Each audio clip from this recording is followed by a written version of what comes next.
Taurus.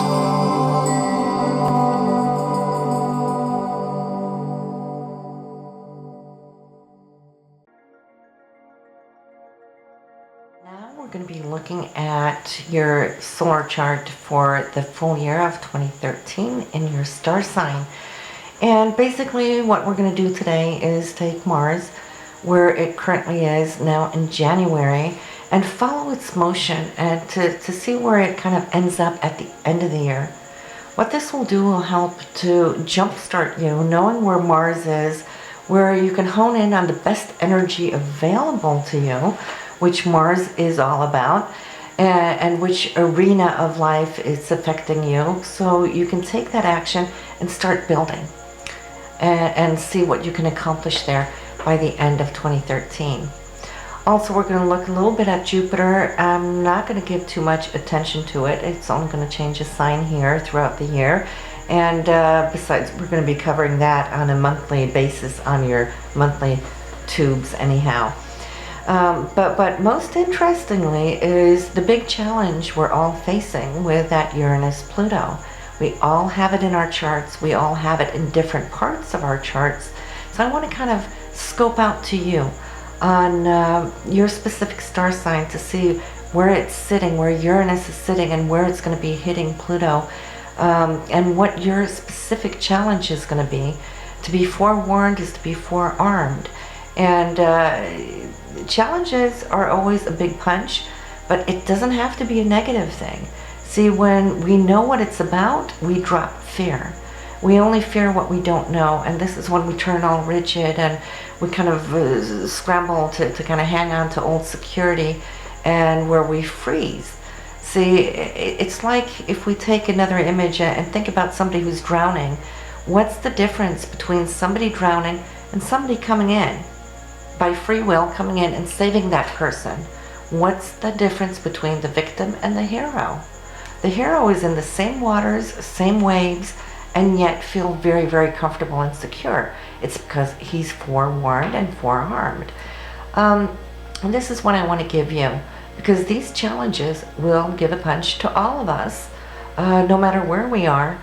But when we know which area of our life it's going to affect, then we can look at what can we do about it. How can we actually stay a step ahead and take the challenge and rise it? See, because not all challenges have to be a bad thing. Sometimes they come around with radical changes so that we, in a very quick way, can change direction. And sometimes it will just prompt us and throw us straight onto our life purpose. And this is how I want you to look at it. What good can you get out of the challenges in the sky year of 2013? Hello Taurus, and we are going to be looking at your forecast for the full year of 2013. We're going to check out where your Mars is currently and see where that is going to boost you like a rocket engine towards the end of the year, so you can focus on these different areas as it kind of moves through the signs.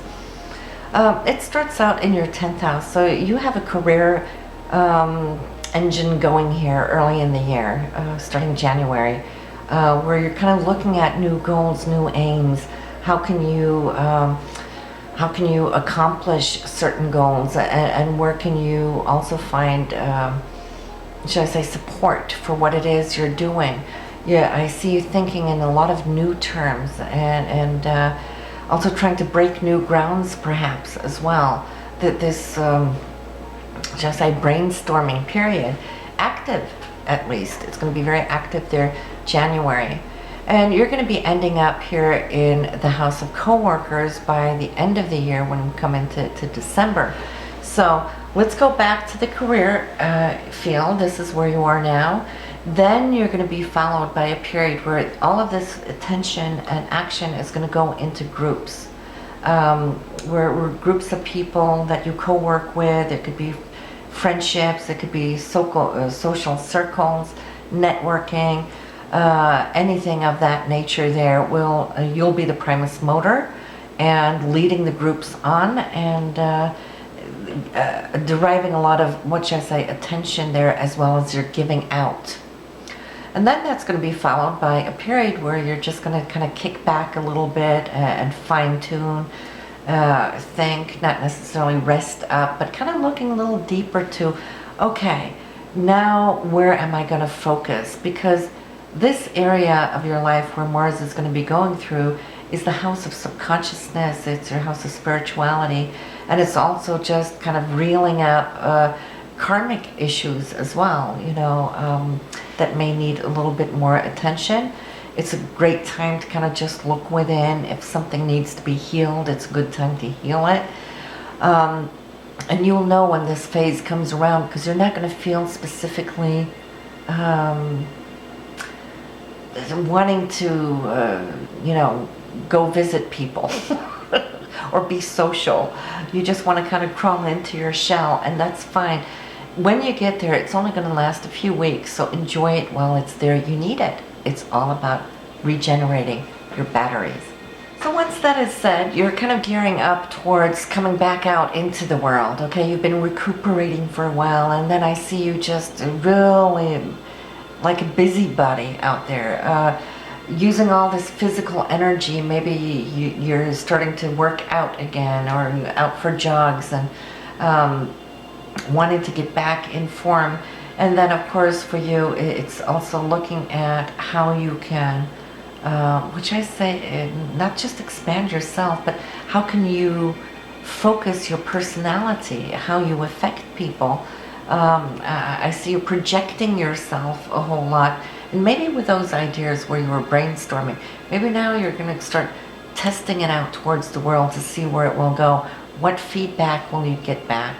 So these are going to be some very busy weeks for you, until you kind of start moving into this area of finance, your income, looking at what's coming in, looking at what's coming out. You might be busy balancing your accounts, or looking to open new accounts, receiving money that you might have waited for. So anything financial over a few weeks is going to be fully focused there. And then it's time for family. And in that sense, I think more siblings rather than parents, but a time to kind of join up with siblings and meet and greet, and short distance travels for you, neighbors in and out, anything with communication I see here being an active time. Could also be teaching. Maybe you're going to be teaching or giving lectures throughout this period. And then you're going to be more kind of like into the home, and parents, if they're going to need extra help, this will be the time they're going to be asking you, where you have to extend a hand, and or they may be supporting you specifically at this point. And once again, it's a few weeks. And Mars is wanting to look at your foundation. How is that looking? The overall foundation of life. What needs to be secured or shored up. It could also be the physical residence you live in that might need a little bit repair when we come to that phase. And then we have your children, a time either to have children. If you're looking to get pregnant, that would be towards the end of the year for you.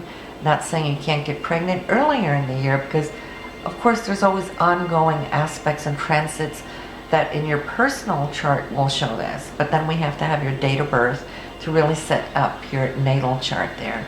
But end of the year is a really fun time to get out and about and do fun things, hobbies and whatnot. And it's also the house of true love, so a very romantic time there towards the end, say November there. And ending up then a busy time for you in December, where there is going to be a lot of interaction with coworkers and day-to-day routines, just running around there. So that was Mars. There's a couple of areas here that Mars hasn't really touched by transit, but it will definitely have done so by aspects, in your personal natal chart. We can always look at that at some other time if you're interested. But what I'm mainly wanting to talk about is Uranus and Pluto, because they're kind of like really at odds with each other, and both of them can be very unpredictable. They're both very, very good. On the high note, they both create change. one with sudden change and the other one with a transformational change. And when we have these two players going like this, it can create a lot of tension. And tension, it tends to bring out a little worry and anxiety in some people. And I want to look at which avenue of life is this going to affect you the most, because once you are forewarned, you'll recognize it as it comes in, so you don't get shocked and tighten up. It's more like, oh yeah, here it comes, bring it on. You know, because when you meet these challenges head on and you're behind it with that energy, you're stronger to take that situation, turn it around, and make it work instead. Because it's not just you, it's the people and the environment around you. Anything from people to even Mother Earth and nature too, you know, are all under the influence of these energies. So for you, this will be between the 9th house and the 12th, meaning it could be anything in the area of education. Say if you're studying now, you're at the university or college doing things, you might feel that there's some people around you in this environment that are maybe not behaving at their best, put it that way, where they're either conniving or controlling or trying to push, trying to power over you. And of course that will create a lot of tension, especially because Uranus is in your 12th house, the hidden aspect of your life. So that means that you might, you know, tend to suppress some of these tensions. But that's not good. You know, you would rather want to address it and look at it, why it's happening, and somehow try to find your power. And this is what Pluto wants you to do. Find your power, you know, so you can go in and then control the situation. You just want to be careful, because if you're not used to Plutonian power and it suddenly comes into your life, it might come across a little too strong, and that, oops, you might be the one, the controlling one, creating waves out there towards people and creating tension. So if you're getting any signals that you're coming across a little too strong, recognize that if anybody has the guts to tell you that, that's only the tip of the iceberg. If one person tells you, it's probably like 100 people having the same feeling about it, you know, and so that's time to take a step backwards and adjust how strongly you come across. But it could be other people coming strongly across to you where you can feel this, like, oh my goodness, they're pushing. You know, Pluto can push and they won't give up. The great way Pluto can work here is not only putting you in a place of knowledge, because this is the area of education, higher understanding, the spirituality too, also foreign people, countries and places, you know, so politically too, there's things out there.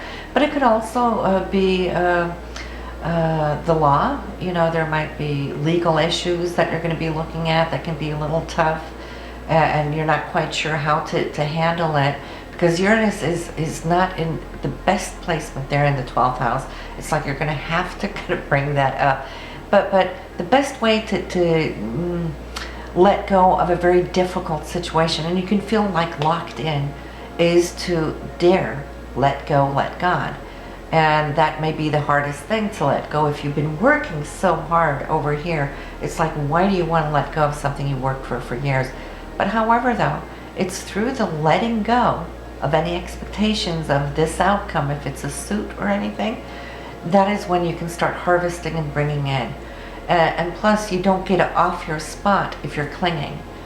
If there's any sense of clinging, then you know what Uranus is trying to tell you is to let go. If things are balanced and healthy in your life, you shouldn't need to cling. We never need to cling to anything, because the universe will always give us what we need at any given point in time. When we're clinging, that's our fear. And the greater our fears grow, the more we cling. Now, Pluto can rule that fear and really blow it up for you big time, you know, so that you get the message that let go so we can come in and heal. Pluto is also the magician, can bring wonderful things into your life. I mean, it is so transformative. And Uranus also makes everything new. Once you let go of that, Uranus will take that right angle. Remember, Uranus is the only planet that lays on its side and the ring's in the opposite direction. So it's trying to get you over here, not to follow the path that you're on. So in this sense, you can start celebrating and smiling every time you know what angle this tension is coming from. It is actually asking you to let go of it. That's how simple it is. Or you could struggle all year against it and get nowhere. Okay? So where the greatest tension is, smile and say, okay, I know what I need to do. I need to trust, let go. And then look at the new things. This is when you transform and find your sense of power this year. Okay, so make sure to subscribe so you can get your monthly scopes. There is also a January scope for Taurus, which will have all of the other little goody planets in there, giving you a lot more information. So for now, see you later.